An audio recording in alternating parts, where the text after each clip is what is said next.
Good morning and welcome to today's webinar by South Carolina Trucking Association and the South Carolina DMV. We're really just hosting it. They get to carry all of the buckets and lead things today.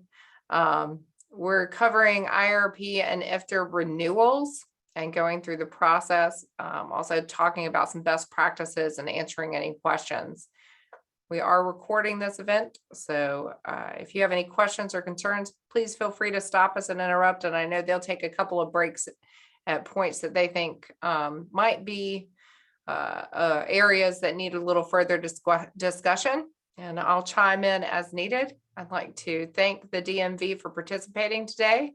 Jamie and his team, Amber, are going to take over. So Jamie, thanks. And Amber, thank you very much for your assistance in all of this. Jamie? Hey, good morning, everybody. I'm Jamie Price, the Chief of Motor Carrier Services here in South Carolina. And thank you, Taryn, for inviting us out so we can try to help our partners in doing more and making sure our processes are a little better. You said, thank me. I haven't done anything. Amber is the mastermind that helps to keep me straight and keeps me online and educates me every day. So I'm gonna go ahead and let her take over. Okay. Good morning, everybody. So I'll start going over the IRP renewal first, and then we can talk about the IFTA renewal. So what we're going to talk about is the forms that you're needing for the IRP renewal, how to process the IRP renewal, and what you do after processing. So if the carrier contacts the DMV and asks for their renewal packet, DMV can email the carrier a copy of their renewal application. If you're going to process it by mail or in a field office, if a carrier does not call the DMV, the forms we accept in place of the renewal packet are the IRP Schedule AE, used to determine the vehicles that you're wanting renewed, the IRP Schedule B, where the carrier fills in the mileage per jurisdiction that they ran, and the MC7 form is to be completed at every renewal, agreeing to keep up with their records. The forms I just mentioned can be found on DMV's website by going under Forms and Manuals. The 2290 shown in this slide is required at every renewal for those trucks with a gross vehicle weight of 55,000 or more.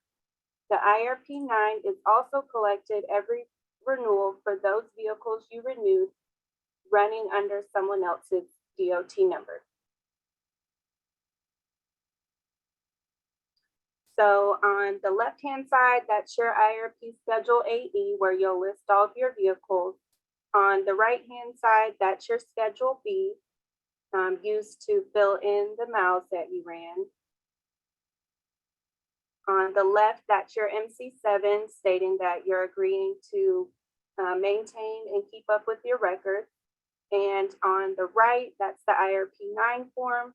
You only fill that form out if you're going to be using someone else other than your own US DOT number.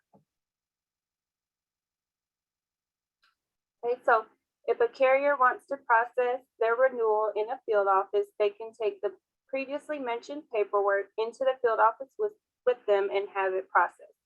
You can also mail in the previously stated paperwork, and a DMV headquarters employee will process the paperwork within 5 business days. If you would like to process your IRP renewal online, the carrier will go to scdmvonline.com and click Login in the top right corner. 2 options will appear, so the carrier must click Login under Motor Carrier Services. They'll then sign in using their user ID, which is your motor carrier customer number, and your password. If this is your first time logging in, the password will be your customer number along with the last 4 of your federal ID number or social security number, whichever you used when your account was initially set up. You'll then be directed to the South Carolina Electronic Filing Agreement, which is going over record retention and submitting of transactions electronically. You're acknowledging and submitting that you agree to electronically transmit your documents to DMV. So you'll acknowledge and hit submit to enter into the motor carrier system. So this is what it looks like when you log in. So you'll hover over application and select IRP. You'll then hover over supplement and select renewal. Your customer number will automatically populate, so just hit proceed. Then you will hit select on your current license year and then hit proceed again to enter into your renewal supplement. The first level of your renewal is the account level. No information can be changed on the account level. If an address, phone number, email address, etc. needs to be updated or changed, you will need to quit out of the supplement and contact motor carrier services. If all information is accurate, you can proceed. You are then brought to a verification screen. So again, if everything is correct, just hit proceed to enter the fleet level. If information on the fleet level needs to be updated or changed, you will need to submit a letter on letterhead to DMV to have your information changed. If everything is correct on this page, you will proceed to your verification screen and then again proceed to enter your distance level.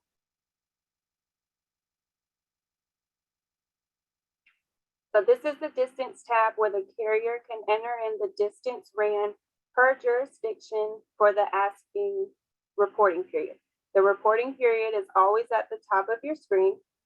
So once your distance has been entered per jurisdiction, at the bottom you can hit proceed and the system will total the miles that you entered. If you scroll back up to the top, it'll have the actual distance and the total fleet distance will be totaled on the right-hand side in gray. You are to type the same total on the left-hand side so that they match. At the bottom, you'll hit proceed to go to your verification screen and then proceed again to go to your weight group. So I just want to stop here for a second and just go over something new that DMV is getting ready to put in the system called unrealistic distance. So if you have an attached IFTA account to your IRP account, the miles that you reported for your tax returns during this IRP reporting period will automatically pre-populate. But our system is being updated to catch unrealistic distance, which just means if two or more of the following have been found on this distance screen, they're going to say that you're reporting unrealistic distance. So if you put in that two or more jurisdictions are reporting distance that end in a 0 and or a 5, same distance as the APVD current chart and previous chart, the number 1, like 1 actual mile in a jurisdiction, the same distance for 2 or more jurisdictions, and then the same distance reported from last year. So if any of those are entered in on this screen, our system is being updated to catch that, in which you would then have to show your records for the reporting period to DMV. Hey, I know that this is something new and it may cause some challenges as we go in, because I know there will be times that people are going to have distance that actually end in a 0 and actually end in a 5. When those things happen, we just have to communicate. And one of the challenges as we were getting reviewed previously is we didn't have anything in place to catch those. There are a lot of people, there are a lot that have reported things that was totally unrealistic in their distances. Saying that travel through Texas, for example, and traveling from El Paso to through San Antonio, and they only 100 miles, for example, or going through Texas and you only reported 1 mile through Texas, so on and so forth. Some of it may be accidental mistakes about how it's entered, but some of it is poor record keeping and maybe just someone transcribing something wrong. But this may cause a slow up in the future with renewals if we are not if we're not good at our record keeping. That's why one of the things that the webinar that we're going to do next week goes over record keeping to assist people who may have those challenges. We're going to pause for a moment to see if anybody want to discuss or have any questions about the unrealistic distance.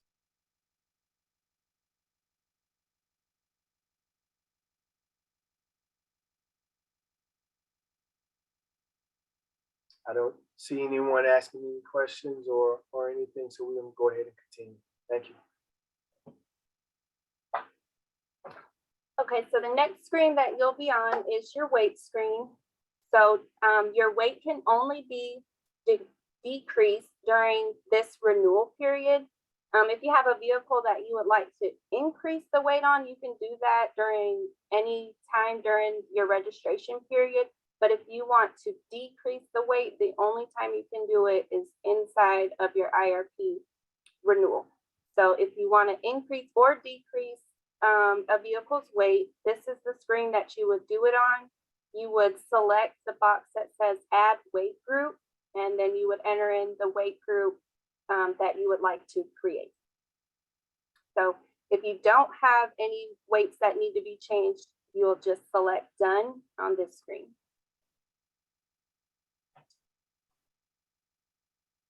On the vehicle level, you can elect to change a vehicle, whether if you created a new weight group, this is where you would change it for the vehicles that you want to change it. So you'll select change fleet vehicle, then hit proceed, and then you would find the vehicle that you want to change the weight on. Or if you just had a vehicle that you want to change a unit number on, you would do the same thing, change fleet vehicle and hit proceed, and then find the vehicle that you're going to change the unit number on.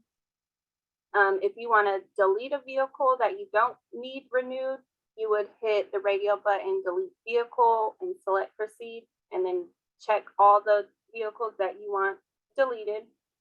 The screen that we're looking at, it will update the information as you change it. So if you delete a vehicle, it will update to show that one vehicle was deleted. If you change a vehicle, it will show under amended vehicles how many that you changed, but it will also show you the total number of vehicles that you're being renewed. So currently on this slide, it shows that we're only renewing one vehicle. So when you're finished, or if nothing on your vehicles is changing, make sure that you hit update from previous year and check registration.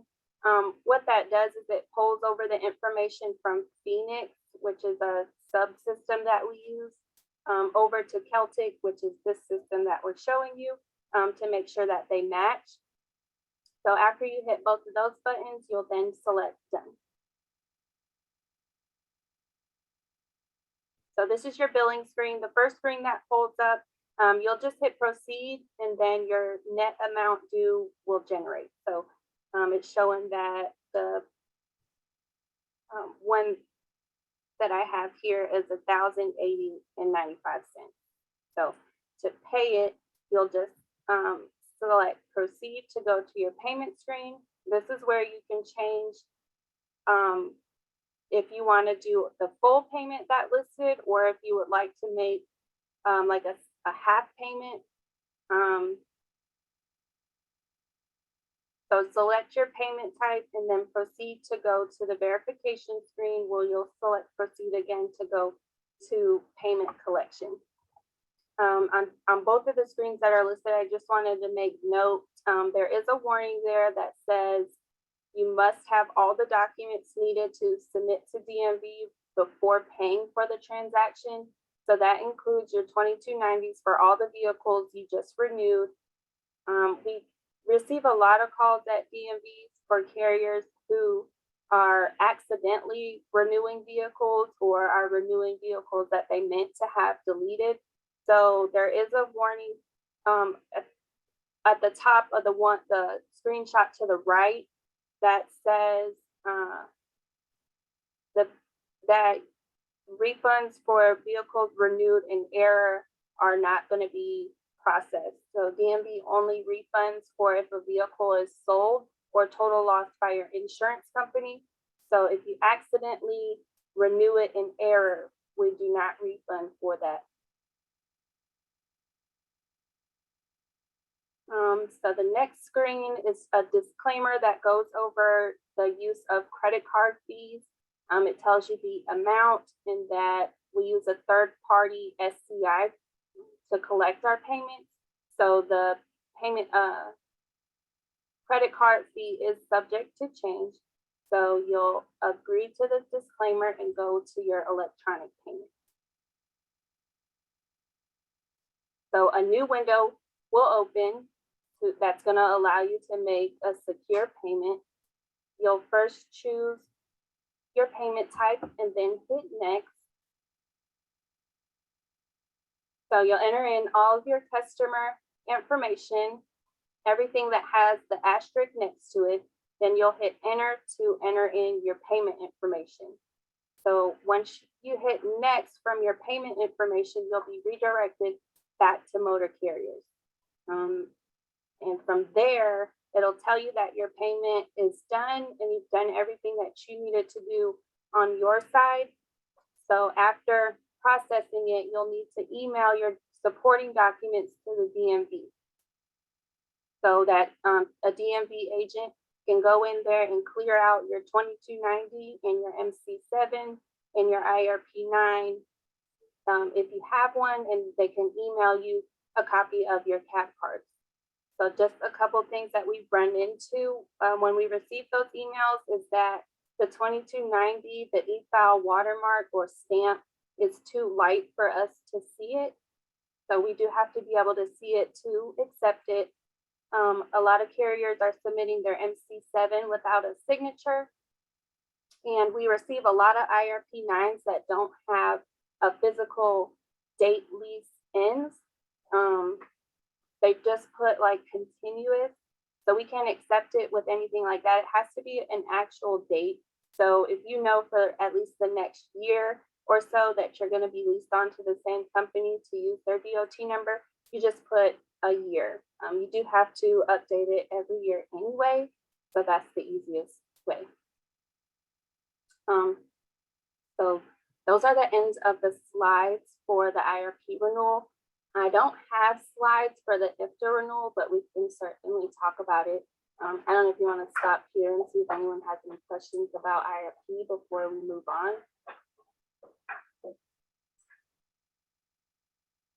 Are there any questions about the IRP renewals? Don't hesitate to use this as a sounding board and to get those questions answered. Stephanie with Heart Transportation. How are you? Hi, Stephanie.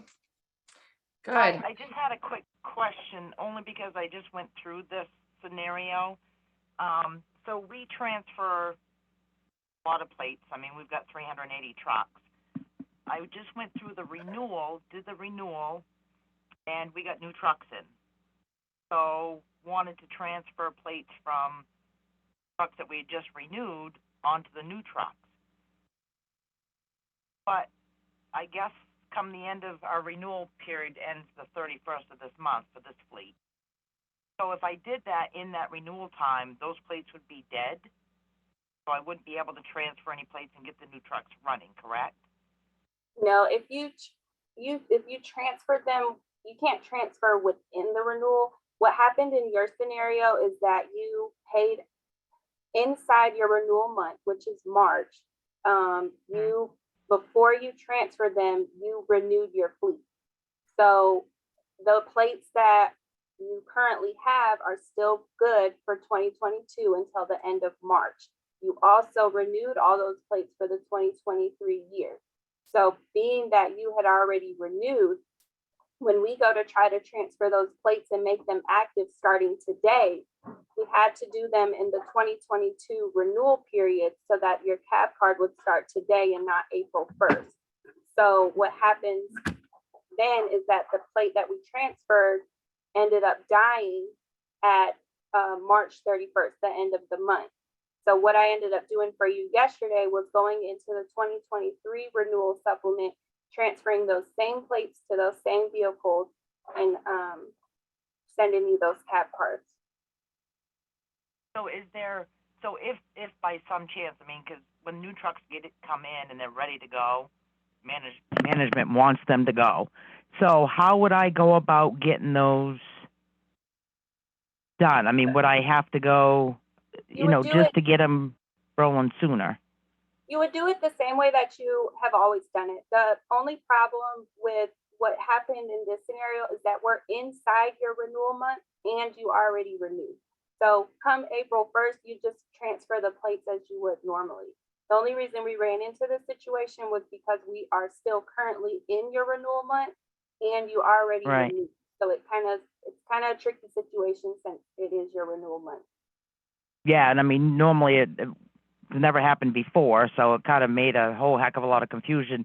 So say if I did renewals at the beginning of March for the March renewal period, I would have to wait really until April 1st to get new trucks going.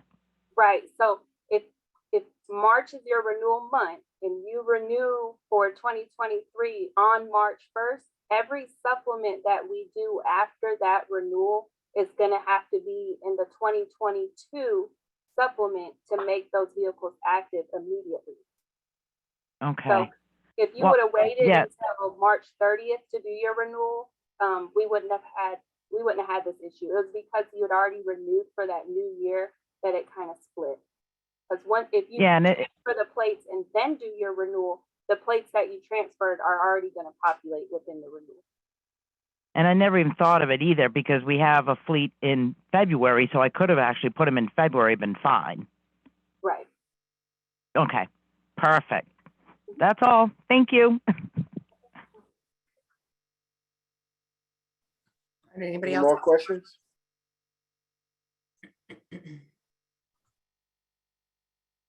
All right, Amber. Hi. Oh, go ahead. Okay.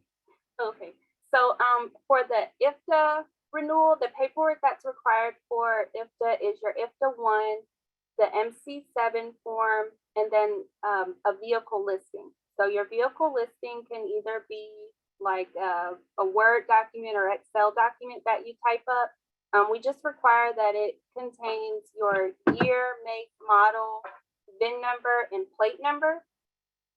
So some people that may only have like 1 or 2 vehicles, they just do that. The companies that have like a lot of vehicles, we either allow them to send in a copy of each cab card, or I just have my employees go on to the Celtic and screenshot it, like the companies that have like 600 vehicles.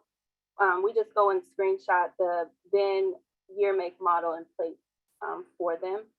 So once you can do it online as well. It'll put it out into our web system that you renewed it, but we can't send you your decals until to the same email address that's showing on the screen currently. To that same email address, you can email your MC7 and your vehicle listing, and that way an agent here will go through and mail you out your decals. You can also do that in the field office with the paperwork that I mentioned, or you can mail it into headquarters and let headquarters renew it and mail you back the details. That's really all I have for that.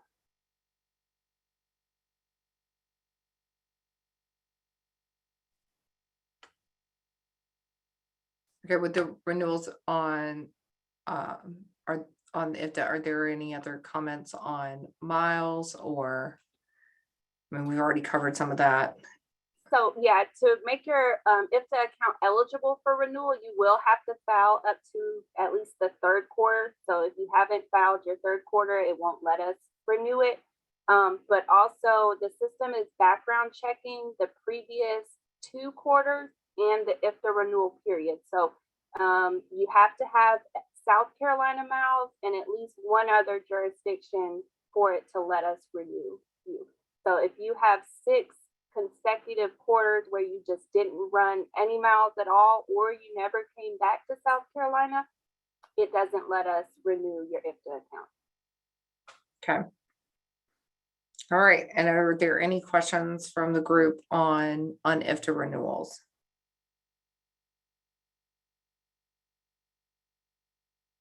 All right. Hearing none. Want to thank you, Amber, for putting the presentation together and for being such a wealth of knowledge. We really appreciate it. And we appreciate the DMV offering this training. I've got one more question. I'm sorry. Oh, all right, Casey. Okay. And you may have said this and I just didn't hear it. What's the current turnaround time for IRP renewal? All of our processes here are within a 5-day turnaround. So, Okay. Yes, ma'am. All right. Thank you. All right. Any other questions?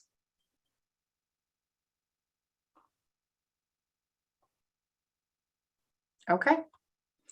Thank you, Amber. Thank y'all for joining us. Thank you, Jamie. Y'all have a great one. All right, All right. you too. Thank you. See you Thank you for the next opportunity to Friday. get out and talk. Yep. See you next Friday for record keeping. All right, thanks. Bye-bye.